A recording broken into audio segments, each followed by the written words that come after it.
Hi there, my name is Lerina Bierman. I'm the Media Director at Carat in Cape Town. I've been working in the media industry for close on 12 years now, the past 7 of which have been at Carat in the capacity of Media Director.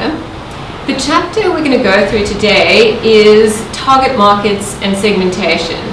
And I think really in a nutshell, communication is incredibly simple.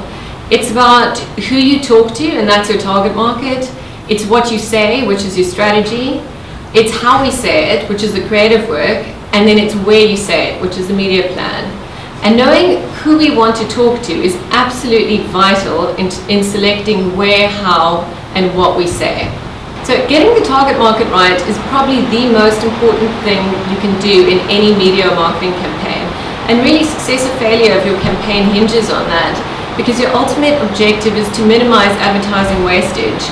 And if you don't define your target market correctly, you're going to have huge wastage of your clients' money, and ultimately you won't be able to select the best medium to reach them. Segmenting the market and identifying and bringing to life your target consumer sits at the heart of any good media strategy. As you'll see on the slide below, I've put up the ICP wheel, which you should all be pretty familiar with by now. And again, you can see that the consumer sits at the heart of this ICP wheel in the center, where we map out the consumer portrait. That's where we really segment and define who our important target market is. And then the first whole section in terms of in terms of discovery, is all around mapping out who this consumer is and really bringing them to life. And a disproportionate amount of time in any plan actually gets spent on this section, more so than the actual strategy, because if you don't have the consumer right, then you really won't have your strategy right in the end. So the most common segmentation techniques are discussed in this chapter, and I think although quite a few are discussed, the most common ones in the media industry are essentially on the basis of demographics, and this is really because it's an area in which the most robust data is available. However, in an age where people want to be treated as individuals, we need to be really careful about defining them purely on demographics and not delving further into psychographics, into lifestyles, into attitudes, or else as a media strategist, you might be missing really important touch points and nuances. The following video clip that I'm about to play really demonstrates this pitfall quite nicely, and you have to be very careful about how we define and speak to our target market so as not to alienate them.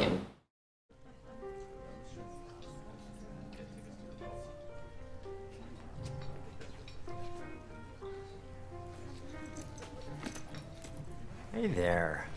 Long time no see, looking good. Yeah, let's just keep this simple. I want a divorce. What now? I think you heard me just fine. Come on, this is me. What's wrong? We don't talk anymore. I just put down $1 million on a TV commercial just to talk to you. Exactly. You do all the talking. I never get a chance. Talk on our website, can't you? Sure, if I want to say order this product. See? It's not exactly a dialogue. What about the print campaign, You can't tell me you missed the billboard in Times Square. That was like a 200-foot tall declaration of love. You're saying you love me, but you're not behaving like you love me. It's not genuine. I don't know. The agency said I was genuinely being funny. Genuinely being charming. They said you would love everything I did. Could you keep your voice down? You're not doing a radio commercial. Look, whether you're funny or not, it's just, I've changed, and you haven't. I mean, we don't even hang out in the same places anymore. You're not even listening, are you? Coupons. You want coupons, don't you? Look, come by the store. I got 2 words for you. Loyalty, reduction. Am I right? That was it, wasn't it? Let's just hug. If you knew me, you'd know I don't care about that. Know you? Sweetheart, I know everything about you. You're 28 to 34. Your online interests include music, movies, and laser hair removal. You have a modest but dependable disposable income. Am I the only one not getting the problem here? I'm out of here. Oh, come on. Don't be like that. Look, I'll tell you what. Come back here tomorrow. I'll give you the chance to win a Bahamas vacation. There's a small chance, minuscule, but technically still a chance. I want to be like the old days. Coming back to the ICP framework, the process really emphasizes the importance of using techniques to bring your consumer to life. So as you can see from the slides we're flipping through behind me now, there's the consumer portrait, pin boards, vox pops, and personal interviews are all just examples of ways that we can portray our consumer to clients in the presentations that we do to give more breadth and depth to your understanding of them. The last point I really want to talk about is data. It's really a very important aspect of the topic of segmentation and target markets, and a reliable and sizable data source is absolutely imperative to provide measurement of the target segments. It's therefore really important that you interrogate the data from which target markets are set thoroughly in order to be certain that it's viable and sizable enough for your client to pursue. This chapter refers a lot to AMPS and SOF, which is the largest and most reliable data source in South Africa. Now we know AMPS is available in many African markets, but where it or a similar survey is not available, effective target market segmentation can't really be done in its true sense, as it cannot be measured or substantiated.